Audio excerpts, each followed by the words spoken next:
America's Pop Culture Trivia Show. Check it out. America's Pop Culture Trivia Show. With Joe Parisi. This is episode 155 of America's Pop Culture Trivia Show. My name is Joe Parisi, and as always, what I've prepared for you on this show is 3 fast-paced rounds of pop culture trivia.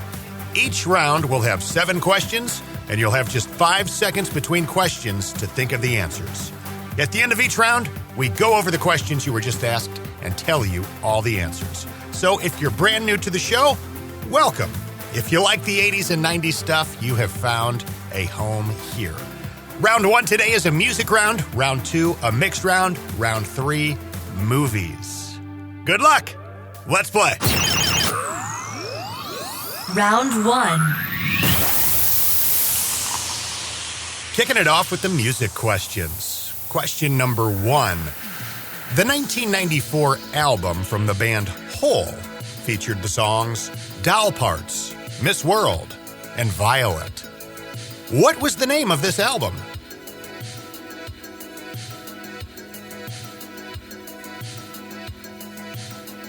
Question 2. The song You Make My Dreams reached number 5 on the Billboard Hot 100 back in 1981. It was featured in a very memorable scene from the 2009 film 500 Days of Summer. What band gave us this song? It's the song You Make My Dreams. What band?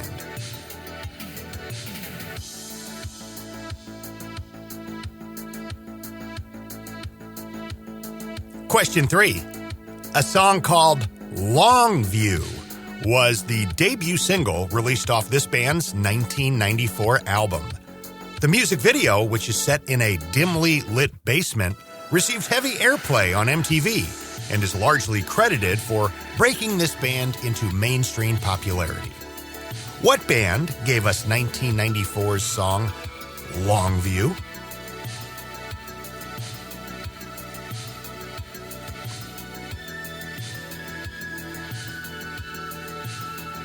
Question 4.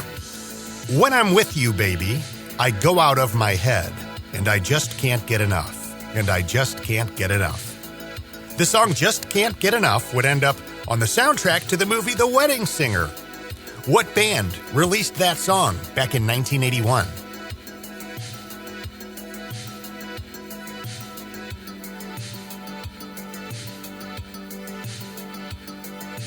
Question 5. 'Cause I will be a freak until the dawn. What artist gave us 1995's Freak Like Me?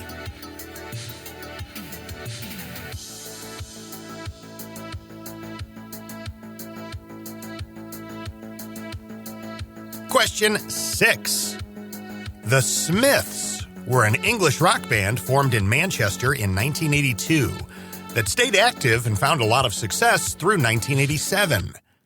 Who was the lead singer of the Smiths?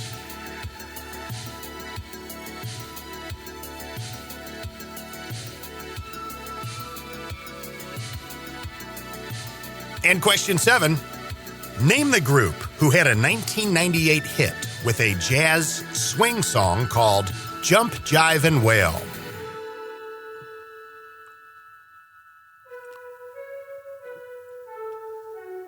And that is the end of round number 1. Let's check your answers. Question 1.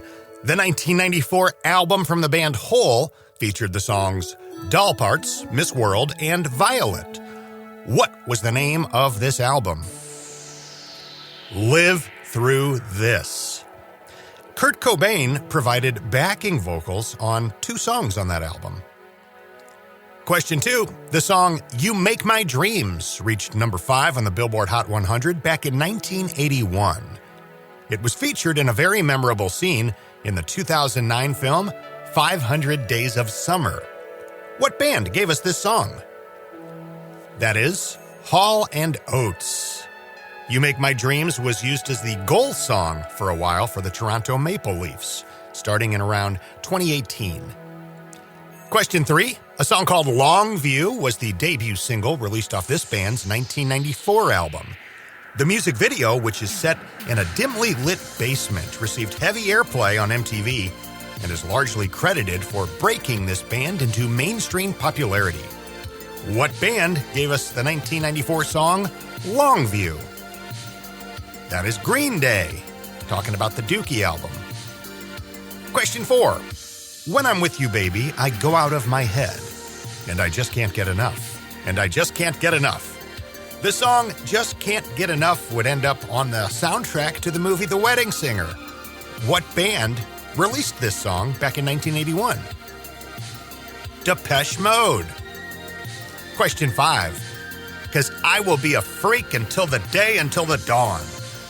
What artist gave us 1995's Freak Like Me? That is Adina Howard. I love that song. Question 6. The Smiths were an English rock band formed in Manchester in 1982 that stayed active and found a lot of success through 1987. Who was the lead singer of the Smiths? Morrissey. And question number 7. Name the group who had a 1998 hit with a jazz swing song called Jump, Jive, and Wail. That is the Brian Setzer Orchestra.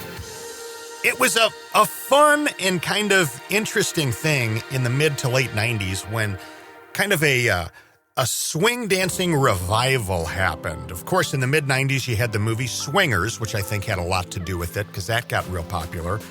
In that film, you had kind of the swing clothing styles. Of course, you had swing music. Big Bad Voodoo Daddy was in the film performing. And of course, there's a great swing dance scene in that. The Squirrel Nut Zippers, Cherry Poppin' Daddies. There was a couple of bands that were doing that swing music in the 90s and having a lot of success. And then they started putting it in Gap commercials for khaki pants. Remember for like a good decade, Gap commercials were kind of the thing that was setting the tone as to what the new trend is. I don't know that I like that, but I think it's absolutely true. Round 2. Round 2 today is a mixed round. Question number 1. As of 2023, Major League Baseball hasn't added any expansion teams since the 1998 season. 2 new franchises were announced in 1995 and debuted in 1998. Those 2 teams were the Arizona Diamondbacks and who? What was the other expansion team?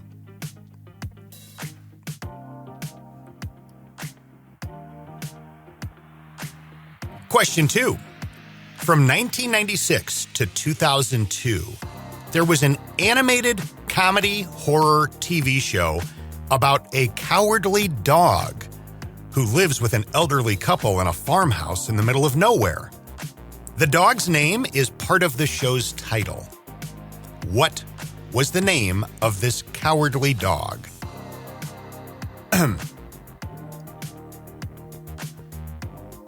Question 3. A song called Endless Nameless appeared as a hidden track on what famous 1991 album?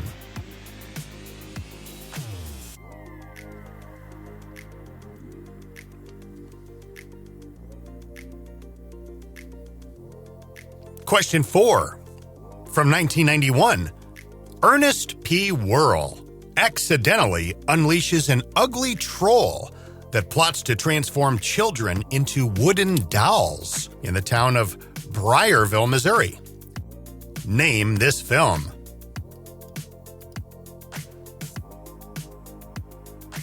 Question 5.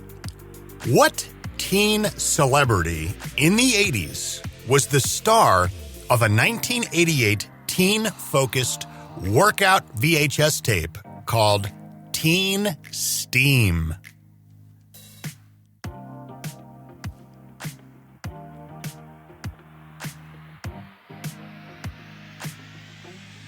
And question 6. In what decade did the Scooby-Doo animated series debut? Was it The 1960s, the 1970s, or the 1980s?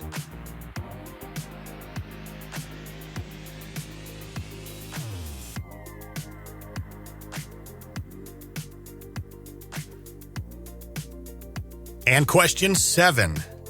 Samuel J. Butcher was the founding artist of this company, which made a series of small collectible figurines inspired by faith, family, and friends.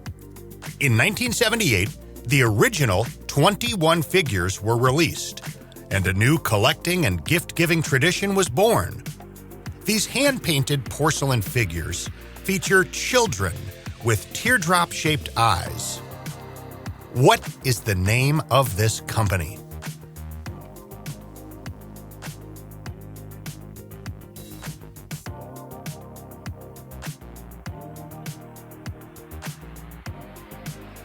And that's going to do it for round number 2. Here come your answers. As of 2023, Major League Baseball hasn't added any expansion teams since the 1998 season. The 2 franchises that were announced in 1995 and debuted in 1998 were the Arizona Diamondbacks and who? Who was that other expansion team? The Tampa Bay Rays. Question 2. From 1996 to 2002, there was an animated comedy horror TV show about a cowardly dog who lives with an elderly couple in a farmhouse in the middle of nowhere. The dog's name is part of the show's title. What is the name of this cowardly dog? Courage. Courage, the Cowardly Dog. Question 3. A song called Endless Nameless appeared as a hidden track on what famous 1991 album? Nevermind. That is the hidden track on Nirvana's Nevermind. I thought this was the coolest thing ever when I learned about it back in grade school. The way it works, if you're not familiar, the last song listed on the album, on the back of it, is Something in the Way. The song ends, but then the CD just continues to play for about 10 minutes. And if you're just sitting in your room listening to music, you think it just stopped, but you don't know it. That CD is just continuing, but there's just nothing on the track until, boom, it just scares the living daylights out of you, and it starts to play this song. When you first discover it, you're like, what is going on? There's no information about it in the CD booklet, and it was just this cool thing. And I, like probably most people, didn't figure it out on my own. I heard about it at school. And the way that we all found out that it was called Endless Nameless was because a little bit later on, they released Come As You Are as a single, and this was the B-side, so it officially had a name. The other interesting thing about this song is it was recorded live, meaning the band all sat there together, played it just like they would at a concert, recorded it, and put it on the album just like that. Whereas everything else on the album, the guys would come in, do their parts separately, and it would all be mixed together very cleanly. That was not the case with this song. They just did it, recorded it, actually in a moment of frustration. They were trying to get lithium just right, and it wasn't working out, and they told Butch Vig, the producer at Sound City Studios, just keep rolling. We're gonna do something else, just to kind of like clear their minds. And this was a song that they had, and they just played it. He was rolling on the whole thing, got it, and the rest is history. Question 4 from 1991. Ernest P. Worrell accidentally unleashes an ugly troll that plots to transform children into wooden dolls in the town of Briarville, Missouri. Name this film. That is Ernest Scared Stupid. So the trolls in that movie were designed by the Kyoto brothers, the same people who did Killer Clowns from Outer Space. And in fact, there are 2 troll masks that we see in Ernest Scared Stupid that were Killer Clowns. They repurposed a couple of the Killer Clowns heads, slightly altered them, like different hair, different ears, repainted them. But there are killer clowns from outer space in Ernest Scared Stupid. Question 5. I love this question. What teen celebrity in the 80s was the star of a 1988 teen-focused workout VHS tape called Teen Steam? Alyssa Milano.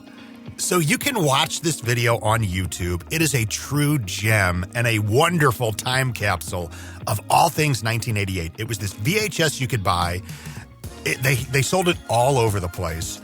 Alyssa is singing songs like in a music video, and then it's her and like two of her girlfriends doing an aerobic workout in like her bedroom. Alyssa is instructing viewers on how to do it. And it's just got that 80s TV exercise feel to it, like where they're just like hands on the hips and we twist from side to side, like those kind of moves that would take you like 10,000 years of doing to get in any kind of shape. But it's a wonderful thing. Teen Steam, starring Alyssa Milano.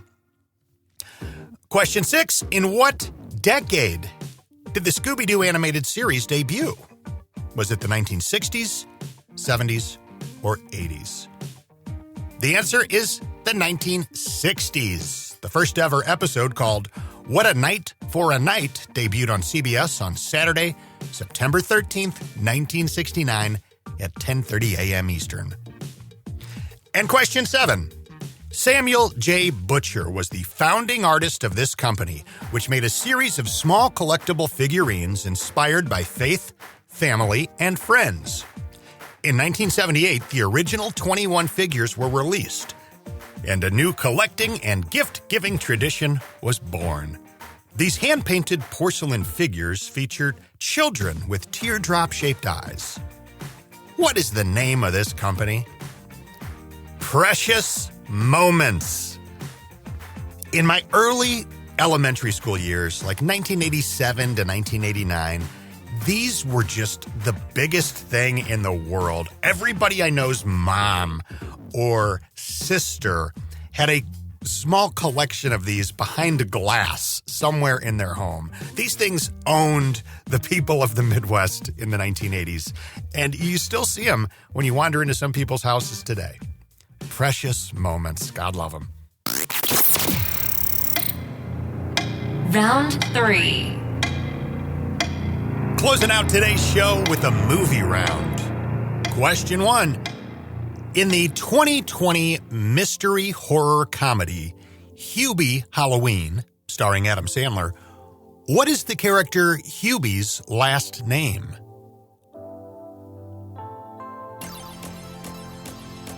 Question 2.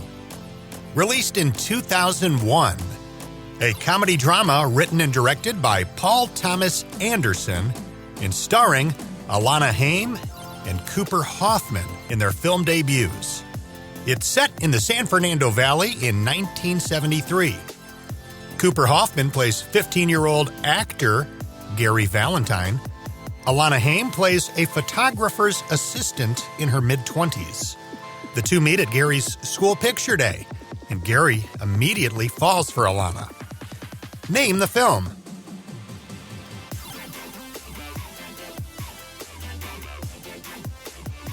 Question 3. What slasher horror film franchise is centered around a main antagonist known as Art the Clown? What film franchise features Art the Clown?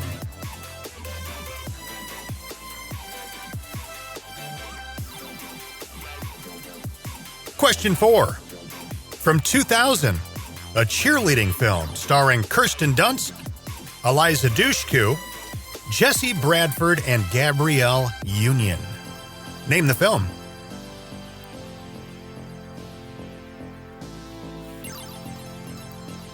Question 5. A 2005 romantic comedy drama starring Drew Barrymore and Jimmy Fallon. In the film, Jimmy Fallon plays a die-hard Boston Red Sox fan named Ben Reitman. Drew Barrymore plays Lindsay Meeks. Name the film.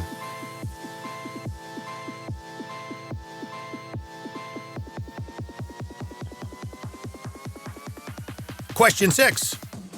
In the 2008 comedy Step Brothers, Will Ferrell plays a character named Brennan. What is the first name of the character played by John C. Reilly?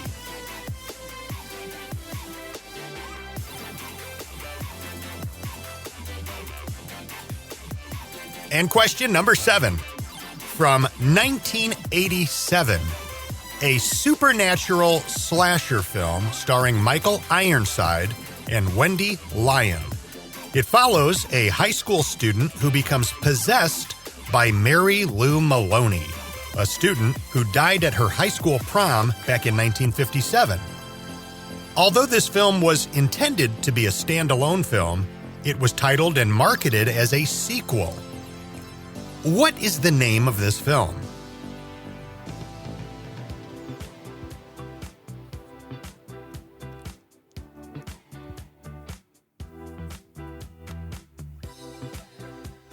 And that's going to wrap up our movie round. Here we go, guys. Final 7 answers. Question 1. In the 2020 mystery horror comedy Hubie Halloween, starring Adam Sandler, what is the character Hubie's last name? Dubois.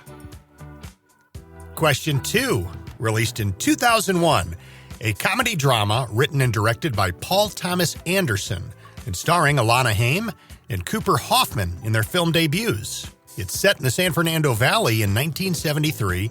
Cooper Hoffman plays 15-year-old actor Gary Valentine. Alana Haim plays a photographer's assistant in her mid-20s. The two meet at Gary's school picture day, and Gary immediately falls for Alana. Name this film. Licorice Pizza. Question 3.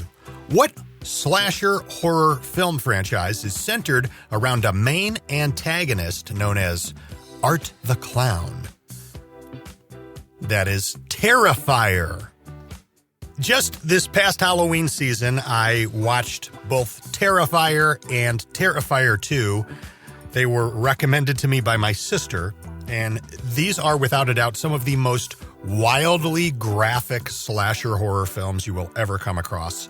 And the killer, this Art the Clown, I'm telling you what, Art the Clown is quickly becoming one of those horror icon characters like Michael Myers, Jason Voorhees. It's coming. I'm telling you right now. I didn't know anything about Terrifier or Art the Clown, but when I saw the movie, I was like, oh, I've seen this clown in like short clips on the internet. And then after I saw the movies, I'm at the mall around Halloween and at like Spencer Gifts, places like that, t-shirt places. I'm seeing Art the Clown merchandise everywhere. So Art the Clown, that is your next big horror star. Question number 4, from 2000, a cheerleading film starring Kirsten Dunst, Eliza Dushku, Jesse Bradford, and Gabrielle Union. Name the film. Bring It On. Question 5, a 2005 romantic comedy drama starring Drew Barrymore and Jimmy Fallon. In the film, Jimmy Fallon plays a diehard Boston Red Sox fan named Ben Reitman. Drew Barrymore plays Lindsay Meeks. Name the film. That is Fever Pitch. Outside of the United States, that movie was released under the title The Perfect Catch. Question 6. In the 2008 comedy Step Brothers, Will Ferrell plays a character named Brennan. What is the first name of the character played by John C. Reilly? Dale. It was Brennan Huff, Will Ferrell, and Dale Doback, John C. Reilly. So Dale is your answer. And question 7. From 1987, a supernatural slasher horror film starring Michael Ironside and Wendy Lyon. It follows a high school student who becomes possessed by Mary Lou Maloney, a student who died at her high school prom in 1957. Although the film was intended to be a standalone film, it was titled and marketed as a sequel. What is the name of this film? This was a tough one. Hello, Mary Lou, Prom Night 2. Hello, Mary Lou, Prom Night 2. That is your answer. This was another one that I saw for the very first time Halloween 2023. I caught part of it on some cable channel, and I was like, oh, that kind of looks good. I saw the end of it, so I went back, watched the whole thing. I found it for free. You could see the whole thing bootlegged on YouTube, and it's pretty good. It's a cheesy 1987 slasher film, but there's some really interesting effects in the movie. I believe they had the same effects person running the show that Nightmare on Elm Street used. So it's a similar style, but overall, a very cool film. Hello, Mary Lou, Prom Night 2. It was originally going to be called The Haunting of Hamilton High, but the movie, I guess, once it was finished, ended up getting purchased by the Samuel Goldwyn Company, and they didn't like some of it and ended up reshooting a bunch of it and made the decision to market it as the sequel to Prom Night, which I guess they own. So that's how that movie kind of got changed at the last minute. This has been episode 155 of America's Pop Culture Trivia Show. My name is Joe Parisi. Thank you guys for listening. My website, if you'd ever like to reach out for whatever reason, say hello, you can email me through joeparisivoiceover.com. I am also on Instagram at Joe Parisi VO. I'm on Facebook. Always love checking in with you guys and finding out where you're listening to the show at. So thank you so much for being a part of this and telling a friend about the show. And thank you to everybody who has left a rating and review on iTunes or Apple Podcast or wherever you've done that. I see them. I get these little email notifications whenever that happens, and I love it. It always makes my day. So thank you, all of you. America's Pop Culture Trivia Show with Joe Parisi.